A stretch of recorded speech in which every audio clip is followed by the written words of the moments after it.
Hello, this is Tom, aka Gedeon here for Tabletop Taproom. Today we're talking about sandboxing, but first, just want to say thank you to our sponsor, Gloomer Games, the producer of Mystic Days. They are doing a Kickstarter this coming September, and they would like to tell you about it.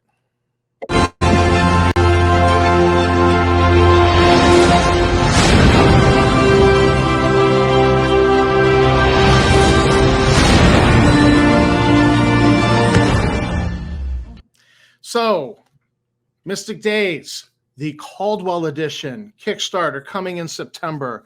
And from talking with Andy Thomas over at Gloomer Games, I'm really jazzed about this particular Kickstarter. Can't wait to see what all the rewards are. Of course, the big reward is probably just that name, Clyde Caldwell edition. I'm really excited. So, sandboxing. Sandboxing is considered to be one of the harder methods of game mastering. And I think I'm going to present the easy way to do it. And this easy way goes all the way back to 1982. And I'm going to present it here. And I really didn't realize how easy sandboxing was to do. I didn't realize I was even sandboxing with this one RPG from 1982, but we will get to that. Let's just review some of the information that is out there that is being schlepped around by YouTubers like me. Matt Colville, everybody knows him. Matt Colville, he's got a good video on running a sandbox, and his basic system is to take about 9 modules, low-level modules that he's run, that he really likes, and that he knows well, and he arranges these on a map, and then lets the players go. And part of the brilliance that he likes in his method is that some of these modules have great starting villages, like Keep on the Borderlands and Village of Hamlet. And so the players can go to one location. They don't have to do the whole module. They go to Keep on the Borderlands, and maybe they explore 1 or 2 caves in the Caves of Chaos, and then they decide to bounce. Let's blow this hot dog stand. And they go down the road, and they end up at the Village of Hamlet. And he even actually, I think he even suggested a way to merge the Village of Hamlet and Keep on the Borderlands into one mega module. And I kind of like that idea. I thought that would work. So he likes to use these modules as a basis. But then again, he's familiar with the material. Now, I've heard this particular style called the amusement park ride. That, you look at the maps that they give you of the amusement parks, and there's the roller coasters here. And you get on that ride, and you can't get off that ride till the end. And then you leave the roller coaster, and you go over here to the tilt-a-whirl, and you get on that ride, and you can't get off that ride until the end. And so that's the criticism of this style. But I don't feel that Matt Colville is actually doing it that way. I really feel like he is allowing it to be open world. You can pick up some of these storylines as you enter that village, as you enter, that moat house, or you enter the castle. You can pick up some of these storylines. You can pursue them or not. That's your choice. But he's using these as locations and points of interest. So I do see the point of the amusement park ride criticism of using modules, because some modules are railroads. Some modules you just can't get off the module till the end. Like Ravenloft, you're in a pocket dimension and you can't get out. You've got to do something. And it's so you're kind of stuck on the Ravenloft ride until you get to the end of the ride. And but of course Ravenloft actually can be different every time you play it, so that's less of a problem, I think. So moving on from Matt Colville, he uses a lot of modules. You get Professor Dungeon Master over at Dungeon Craft, and he does not use the modules. he does write his own system, but he also does this little bulletin board. And I'm going to come back to this bulletin board by the end of the video. But he puts all these little clues on here, and he hands this to the players as a three-dimensional handout, and he lets them pull a clue off the bulletin board and pursue it. And when his adventure ends, he then lets the players choose what they're going to do next, because that will be what he will prep for next. And so there's this this bulletin board that he has. This is really great. This is kind of combined with the interview of the sergeant of the guard at the gate. When you enter the keep on the borderlands, the sergeant at arms will tell you, all right, you can't do this, you can't do that. If you do this, a first offense is a fine. Second offense, we chop off your hand. That sort of thing. So you get some basic parameters by that first interview with the sergeant of the guard. It kind of warns you, gives you some heads up on what the dealio is in the village, or in this case, the keep on the borderlands. So I do like Professor Dungeon Masters, but again, you could say, well, they're locked into that because they made that. Well, yeah, but it was still their choice. And he does have to prep. I mean, do you prefer an unprepared DM, or do you prefer a prepared DM? I'm going to go with the prepared DM. Next up, we have how to be a great GM. This is Guy, and he's got 2 videos on sandboxing. And his Run a Sandbox Game, he actually spotlights the software, online software. He really promotes this online tool where you upload the map and you start putting pins on the map that are points of interest, and you put a little information there. And so you can, as you're running the game, you can click on that pin and it pulls up the information. And he loves this tool. And I'm like, wow, that's kind of a good way to do it. But he's going around the map putting points of interest. And he might put a point of interest right next to the village, but the players don't want to pursue the Cave of Wonders. They go down to another village and do something else. That pin is still there on the map. That Cave of Wonders with the notes on it is still potential energy waiting for the players to come back around. And maybe they come back around to another city on the other side of the wilderness that the Cave of Wonders is in, and then there's another clue about the Cave of Wonders. So it's even though he's prepped a little statement, a little point of interest with a few lines of information, it's not really wasted, because the idea is you don't want to be preparing material that never gets used. So I do like Guy's method, but it reminded me of something. It reminded me of Star Frontiers. And I got thinking about it, that this map is the star map from Star Frontiers, and it's a little different than his fantasy map that he's using in his online software tools and putting points of interest on. You see, every single dot on here is an inhabited system. And then between these inhabited systems, you have jump routes. You could easily reimagine this as a fantasy map with every one of those dots, those inhabited star systems, is simply a city. And the jump routes between them are roads. Now, the brilliance of Star Frontiers is that with this map, you get a table. And so the table will say, let's pick a star here. All right, Cassadine, right in the middle. Cassadine. So you'll see the star Cassadine, it'll tell you it's a G7 main sequence star, or whatever. Gives you some data about the star.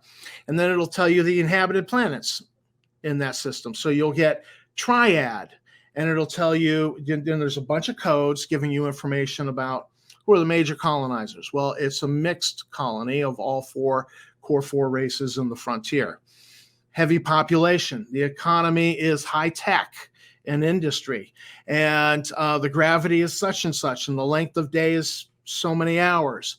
And major satellites, and when it says major satellites, it means space stations. So these would be the big boys, the big space stations. So a little tiny, 8-room type of space lab orbiting. Those exist, but they're not listed on that chart. It's the major stuff. And so you've got all this information, and then the next planet that's inhabited is Rupert's Hole, and it's got a moderate population or a light population and an agriculture economy, and like the day is this long, and so on and so forth. So you have this whole table for all. So in one page, I have all this information on all these stars and all of their inhabited planets, and it's all on essentially one page. Then Star Frontiers goes a little bit further, and you get the planetary footnotes. And all the planetary footnotes is 1, 2, or 3 sentences about the planet telling you some interesting detail. Like it might be Clarion has repressive gun laws. It might be that Inner Reach in the Dramune system has a custom where the Drolocytes there paint their bodies with a washable dye to reflect their mood of the day. So they're basically a walking mood ring. So, so you have all these little things, and these little points of interest and details become plot hooks. For instance, the repressive gun laws on Clarion, the player characters happen to be visiting the White Light system. The planet Clarion has repressive gun laws. There's a little plot hook out there for some gun running, some gun smuggling. But beware of the Royal Marines, because they'll be breathing down your neck if you're running guns in their system. So all of these little details become the hooks and the flavor that will color that particular location.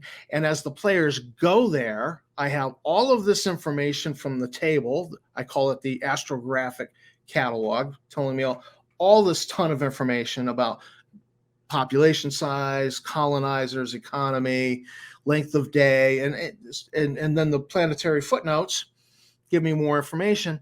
So as the players go there, I begin to, all right, throw out some plot hooks. And this process can be done with a star chart like this one. This process could be done with a fantasy map with just cities on the map and roads and some rivers. And, where you see the nebula here, that's mountains or forest or swamp or desert. So you've got the nebula has been put in here as geographic feature that you must take jump routes around. So these would be all your major geographic features. Now, the other thing you then need as the players are bouncing around this map going, if it's a fantasy, they're exploring in maybe a conveyance, could be a ship, could be horses and a wagon, could be a flying ship. As they're bouncing around the fantasy map, you need locations on the fly. And that was the other brilliance of Star Frontiers. You got a poster map. This here is downtown Port Lauren. And you could easily use this downtown map for any other major city in the frontier. The backside of the map had all these smaller locations, mountains, desert, forest, town, and a little fort there. And so I've reused these a number of times. And, the players don't really object to you reusing these maps. When the Nighthawks expansion box came out, you got a map for the space station. That was cool. So we got a piece of the space station added, and kind of like that. So in major areas of the space station, you got the spaceport bar and the living areas and the habitat zoo area of the space station and some of the shopping. So what you need as you're running a sandbox game, whether it is Star Frontiers, whether it is Traveler, whether it is a fantasy game, is you're going to need a bunch of little location maps. And these are so easy to find. I mean, just go on Pinterest and Google RPG maps. They're all over the place on Pinterest, but then there's online apps and tools for doing up maps. So you can do up a new map on the fly fairly quick in prepping for the game. Now let's go back to the bulletin board. Professor Dungeon Master does this bulletin board. So all of those little details, points of interest that you write in that area, you can do up a little, a little sticky note that you tack to this board that reflects something to do with that. For instance, on Inner Reach with the washable dies, it could be a run on washable dry. They're in high demand. So if the players are like, oh man, we could make a quick buck by picking up washable dies from such and such system over there and bringing them back to the Dremune system. It could be that there could be a notice here about the pirate activity in the Dremune system, which is always pretty high. It could be that somebody wants something picked up at Dark World Station. Dark World Station out at Outer Reach is horribly dangerous. It's a dangerous place to go. So you put all these little hooks in here, and you let the players pick. Let them pick. But part of that could be the customs inspection officer who would act as the sergeant at arms at the gate to keep on the borderlands. And he would be like, while you're here on the planet, you can't do this, you can't do that. Leave your guns on your ship. Only melee weapons allowed. No lethal weapons. Only incapacitating weapons. Your stun sticks, your electro stunners, and tangler grenades. Or those grenades. So only those are allowed. All other weapons are barred from being used here. Well, that's just the guy telling you that. Doesn't mean that the players aren't going to pocket a small laser pistol in their pocket because they feel like it. And that could lead to further trouble down the road.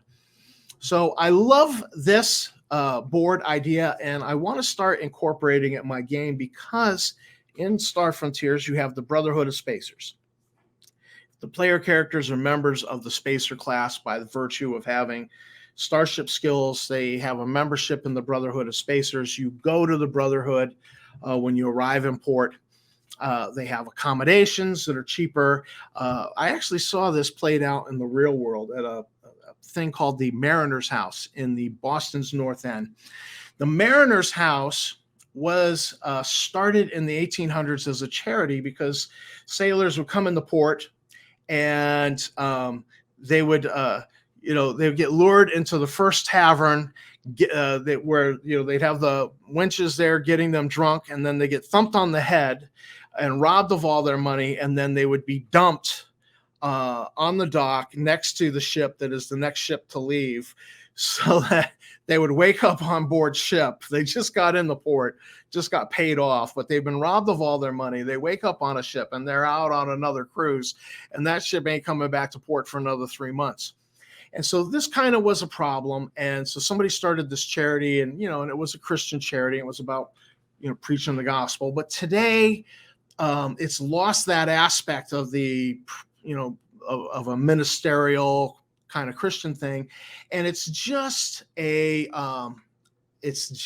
clubhouse for anyone who is a mariner, who's a card-carrying sailor. And so you show up in Boston, you can go to the Mariner's House, and you can get what is essentially a 2-star to almost 3-star hotel room for $7 a night.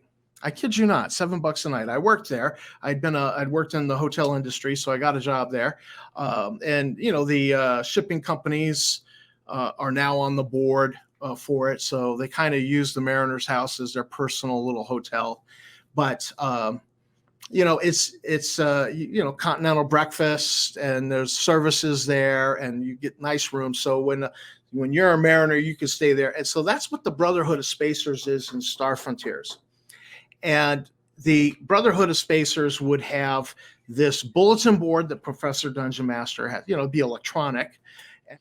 So players arrive in port, space station planet. They go to the local Brotherhood of Spacers chapter. Why? Because free accommodations. I mean, as long as your dues are paid up, maybe it's only like 5 credits for the night. Accommodations like the Mariner House was in Boston, $7 a night. And there's services there. Plus, you get access to this bulletin board that has all this information: jobs, ship wanted, crew wanted, mercenaries wanted. I mean, just job offers out there. And then, they can hit the local bar. There'll be maybe a clubhouse bar within the Brotherhood of Spacers as well. That's kind of just for members only, like going to the VFW and you're veterans, members only. So, this becomes the very easy way to run a sandbox, that for a table of information about those cities, just what's the population, the size of the population, the economy, that just tells you a lot. And then the footnotes on it, the points of interest.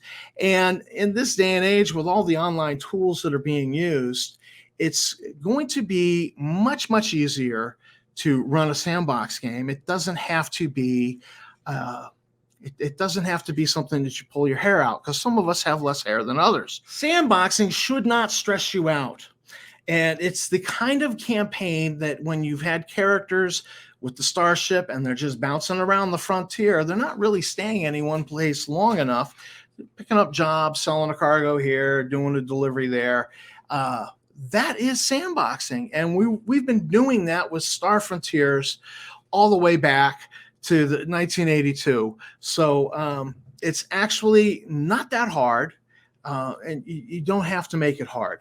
And every once in a while, I can drop in a bugs in the system, Dark Side of the Moon module. So I could grab a module and drop it in and run it in the middle of the campaign, even though it's a sandbox campaign, and we can ride that amusement car to the end of that ride. So sandboxing is not that big a deal in my mind anymore. I just didn't realize I've been doing it right along for years. So this is Tom for Tabletop Taproom signing out. Thanks for watching my video. Thanks to my subscribers. Don't forget to check out the links below for the coming Kickstarter from Gloomer Games. And we've got a little Cafe Press store where we sell a little merch that support the store, support the channel. So thank you, and keep on gaming.